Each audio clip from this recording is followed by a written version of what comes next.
Il est journaliste avant tout, mais aussi écrivain, mélomane et comédien.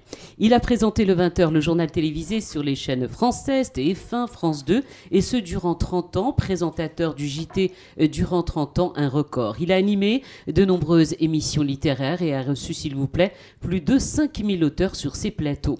Mais il est également écrivain, il a écrit plus d'une 60aine d'ouvrages, des romans, des biographies, dont celles de Hemingway, Jules Verne ou encore un certain Laurence d'Arabie. Avec nous pour ce club de la presse, un peu spécial, je le disais, Patrick Poivre d'Arvor, les digues qui sont derrière vous et qui s'appuient en fait, sur laquelle s'appuie la mosquée Hassan II, juste derrière.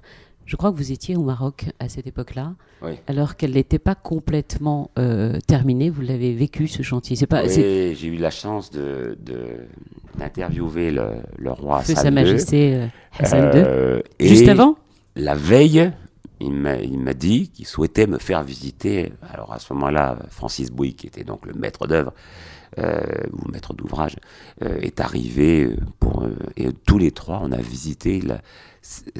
Elle était en fin de construction, mais il y avait encore tous ces milliers d'artisans qui faisaient c'était un moment que j'ai vécu magique, et je remercie mon métier parce que il m'a permis de vivre des moments comme ça avec des personnages d'importance, évidemment comme.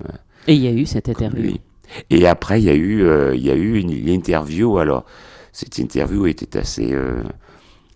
Je ne dirais pas qu'elle était cocasse, elle était normale, de mon point de vue, elle était normale, mais il y avait à l'époque, dans l'entourage du roi Hassan II, il y avait des personnes qui disaient il ne faut pas dire, il ne faut pas faire. J'espère que vous n'allez pas aborder ce sujet, ou alors.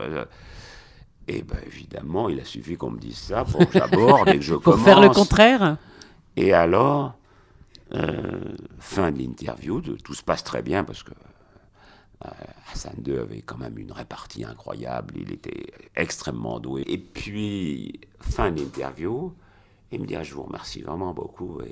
Et là, il appelle le fameux, je ne vais pas le citer, le pauvre homme, il est mort. Non, on ne va pas le citer, voilà, c'est pas la peine. Bon, mais enfin, il était quand même à la. Mais on voit parfaitement qui c'est, voilà, en même temps. Il était ministre de l'Intérieur, ministre de la Communication. Et il lui dit. Vous voyez, monsieur le ministre, c'est exactement comme ça que je veux être interviewé.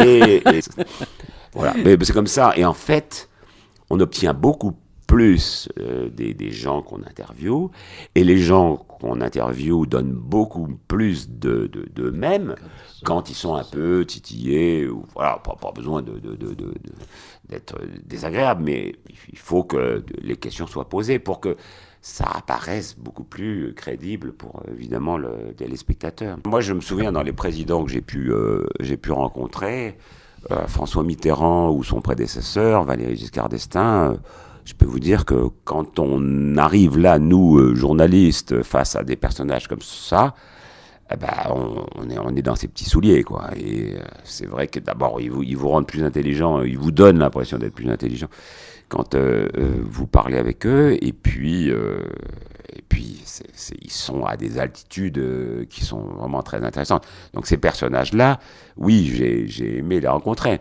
Mais j'ai aimé aussi interviewer Margaret Thatcher, Ronald Reagan, George Bush, enfin des personnages qui sont pas dans mon panthéon d'admiration.